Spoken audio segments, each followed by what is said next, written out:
4 years ago, I created a video called Laser Engrave Everything. And in that video, I engraved everything from wood, acrylic, metal, fabric, stone, and a couple of others. But a lot's changed since then, so this is an update to that video. And just like last time, I'm going to show you all of the examples first, and then we'll talk about each one.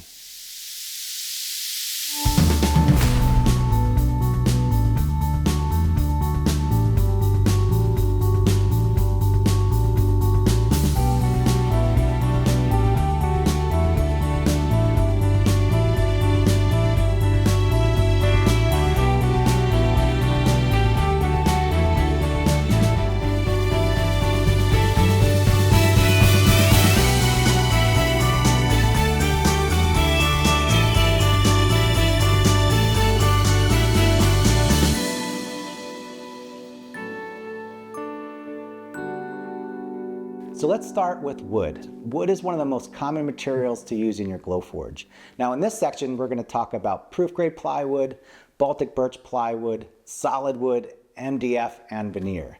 Now when you purchase your Glowforge, you probably receive some combination of maple, walnut, cherry, and maybe some basswood. They probably also threw some acrylic and maybe some leather in there as well. Now the great thing about proof grade plywood is that it works beautifully in all of their machines. This includes their performance series and the budget-friendly diode machines. Now proof grade plywood comes pre-finished with a paper masking on there. You also might notice there's a QR code. And so when you place your proof grade plywood into your Glowforge, the lid camera reads the QR code on the front and automatically determines the optimal cut and engraved settings for that material. Simply drag your design onto your plywood, and if you'd like, check out a preview to see what it looks like when it's finished. And when you're ready, go ahead and hit the glowing button to start your print.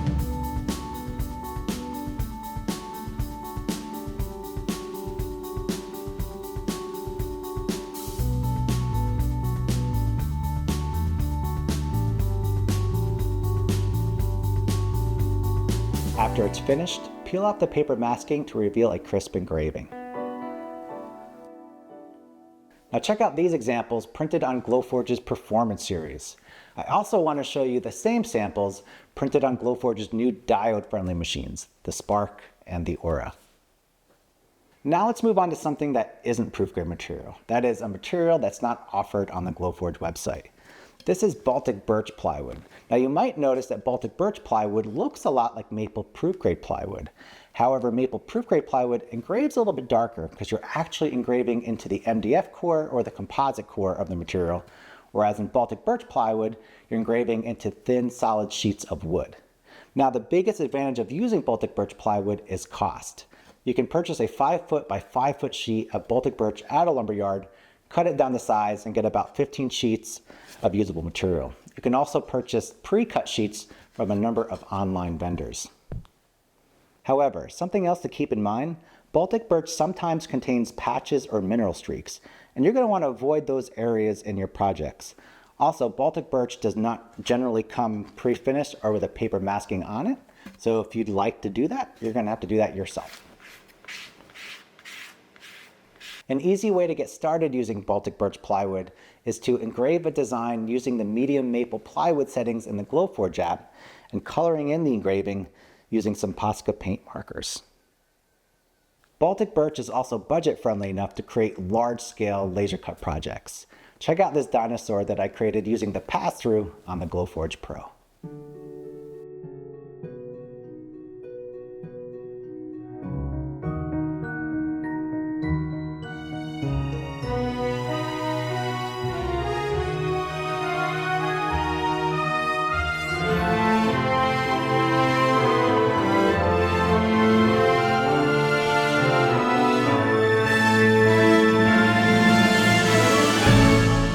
Okay, so solid wood. Solid wood is made simply by slicing boards to your desired thickness using a bandsaw or maybe even a table saw. Glowforge sells solid wood or hardwood directly on their website, and it comes pre-finished with a paper masking applied to it. Check out some of these examples that I created using proof grade hardwood. So there are some advantages to using hardwood in your Glowforge. First, there are countless varieties of species that you can choose from. Check out these 3 examples here. You can also sand down the edges to remove the char to reveal the solid wood if that's a look that you prefer. You can also create a 3D engraving like this one right here. Now for this, after it engraved, there was a lot of soot and char. So I used some soapy water and a toothbrush, and it cleaned right up.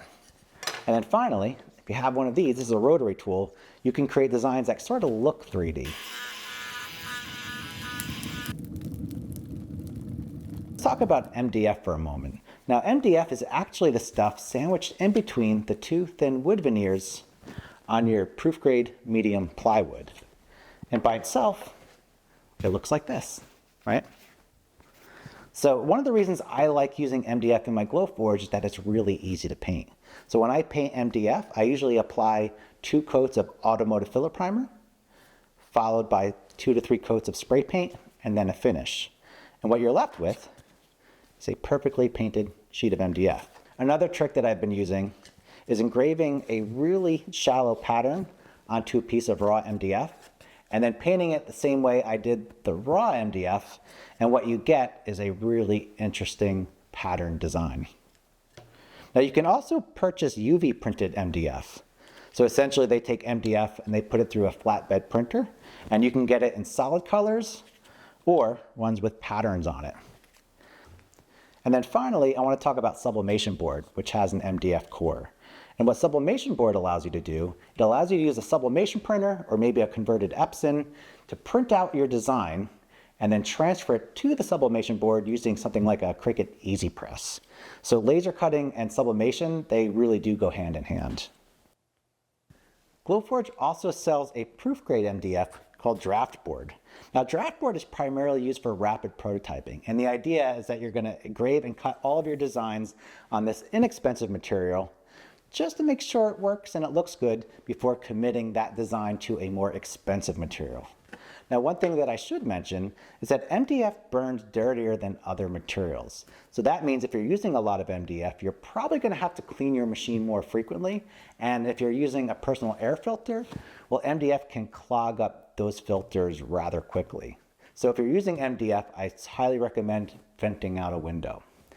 And in fact, with the diode machines, they recommend not using it all because you'll have to clean the machine a lot.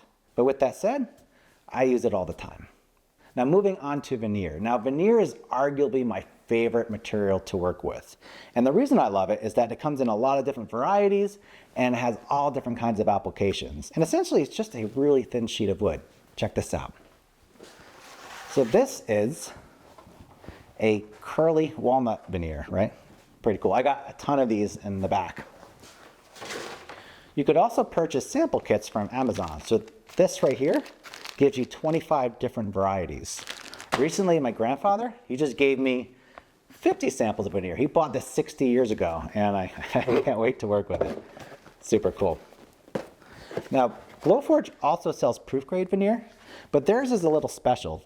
Again, it comes pre-finished with the paper masking, but it also has 3M tape on the back. And this allows you to stick your shapes onto another substrate after you cut them out.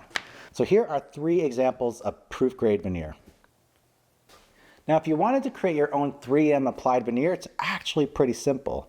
So what I'm going to do here is I'm going to open up this box and I'm going to pull out the first one. And this is eucalyptus from Australia.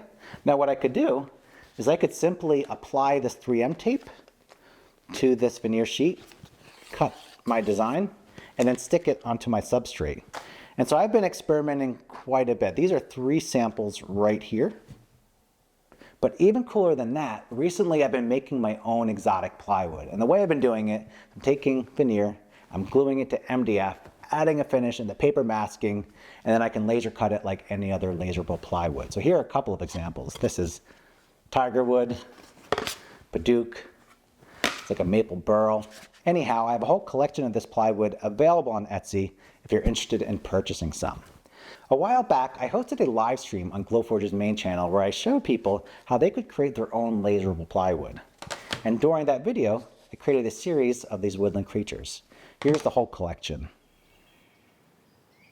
And essentially, it's really easy to create these things. You're just making a collage. It really couldn't be any simpler. And I'm using a combination of glue and 3M tape.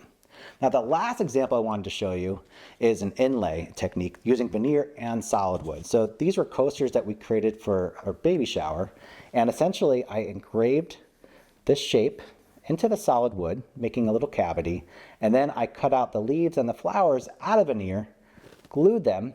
Once that dried, I simply sanded it flat, then added some finish. So to wrap up this section, there are a couple of wood-like materials that you could also use in your Glowforge, things like cork or bamboo or countless other things. So feel free to experiment. Acrylic. A laser cuts acrylic beautifully and it gives it this flame-licked edge. It also comes in a variety of styles and colors. But before I go any further, I just wanted to mention that if you're considering a Glowforge, I have an affiliate link listed in the description below that can save you some money while also helping to support my work. I also teach a class called Glowforge for Beginners. The course includes a collection of videos that cover the Spark, Aura, and Performance series machines. We have a lot of special guests, there's a private Facebook group, and we host a lot of Zoom sessions where people can share their work. We usually cover a topic, and there's plenty of time for Q&A. So if you'd like to learn more about your Glowforge, consider signing up. Acrylic is one of the more challenging materials to work with if you're using a diode laser like the Spark or the Aura. Due to the frequency of the beam emitted by the diode laser, only certain colors of acrylic can be engraved and cut. For example, solid red acrylic cuts beautifully on a Spark or an Aura, whereas white acrylic, well, it doesn't. So here's an example of white acrylic that was printed on a CO2 machine, the Performance series machine, and on the right, you can see it really didn't work at all. White is one of those colors that diode machines simply can't absorb, regardless of the brand. On the other hand, CO2 lasers, like the Performance series machines, can cut and engrave every kind of acrylic. So just like wood, Glowforge offers a ton of proof-grade acrylic on their website. You can also purchase acrylic from a number of online vendors as well. Now, I primarily use acrylic to make signage. I've made at least 100 signs using my Glowforge over the past couple of years. And if you have some 3M tape and you have some acrylic, well, you can do some really interesting work. Check this out.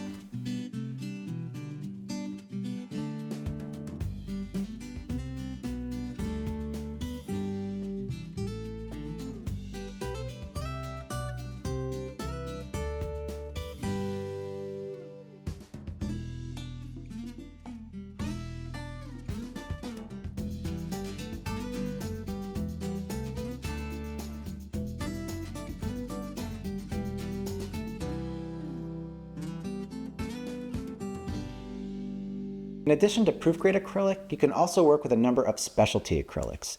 One of my favorite is using this two-tone acrylic.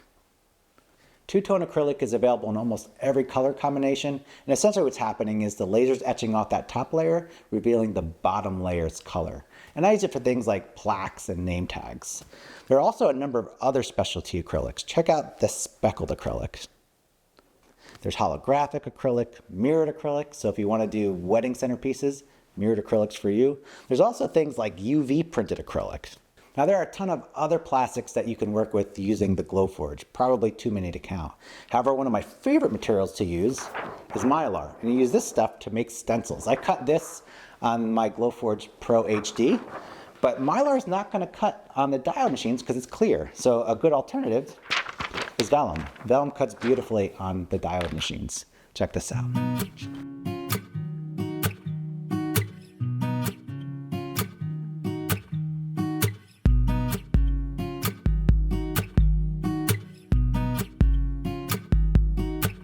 Oh, real quick, just one more example. So if you have a piece of clear acrylic and some black spray paint, you can spray paint the clear acrylic and then engrave a photograph on it, and it looks something like this.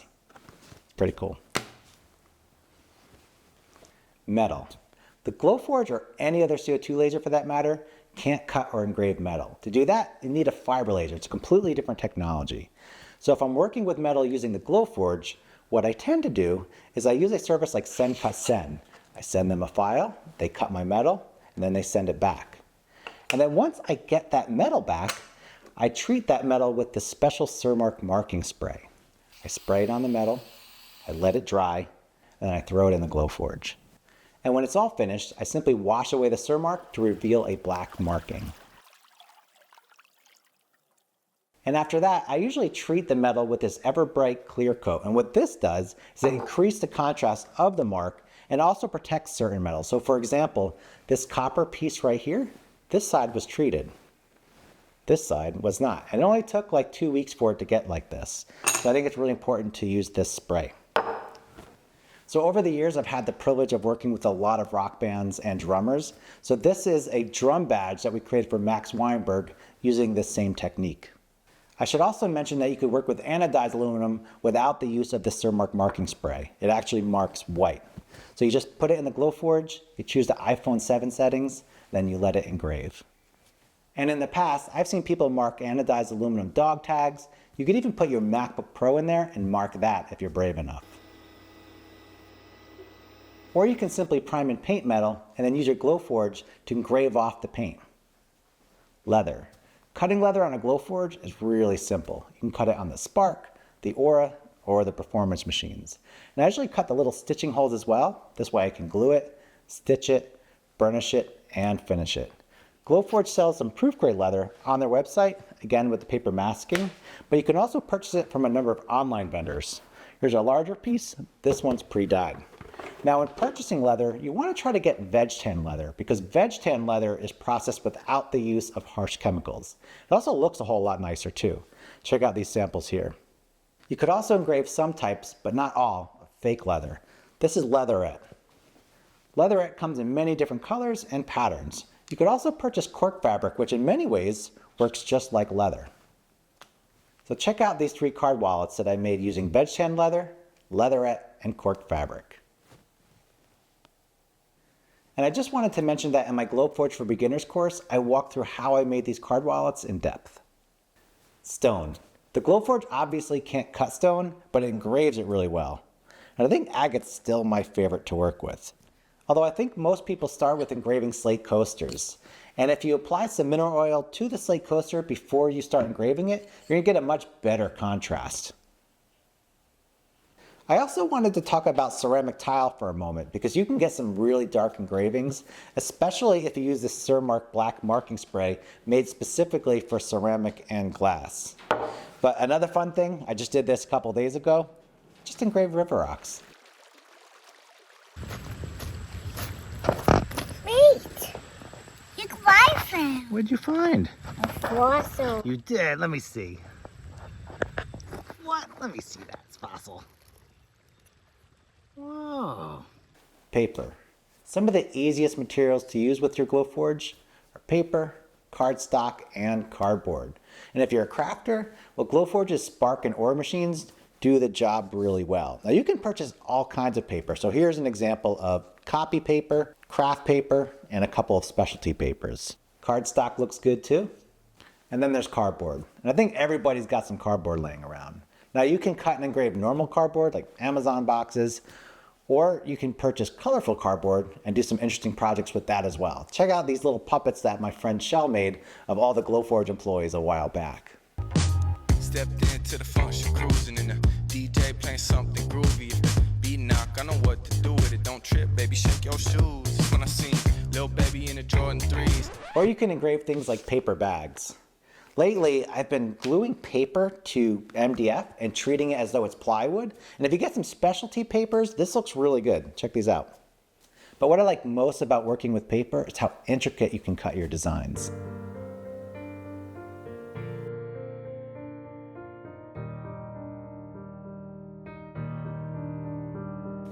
Fabric. Just like paper, fabric works beautifully on the Glowforge, and surprisingly, it engraves well too. Although you do need to do some test settings when you're engraving, because if you engrave too deep, well, you're going to go through the fabric. Now my friend Chloe just got a Glowforge Spark, and yesterday she sent me a video of what she was able to create using felt on her very first day.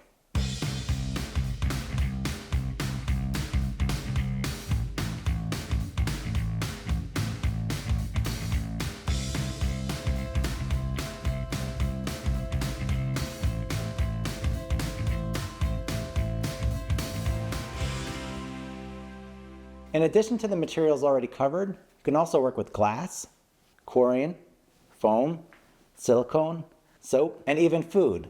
Although if you want to engrave food, you don't want to use your Glowforge for anything else except for engraving food. And then finally, let me just show you really quickly how you can create a rubber stamp.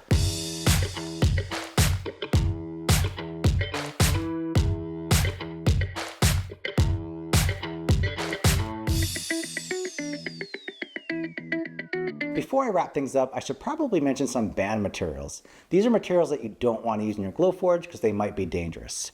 And some of them include vinyl, so no vinyl records, PVC, the vinyl that you use in your Cricut, nope, don't want to use that. Although there are a few laser-safe vinyls available from some online vendors, but you have to be really careful with vinyl. And I'm also going to include a list of materials that you probably want to avoid. I hope this video helped you to understand the types of materials that you can use in your Glowforge. In my next video, we're going to create a collection of monsters, and it's going to be a lot like this video, but instead of focusing on materials, we're going to focus on different techniques. Thanks again.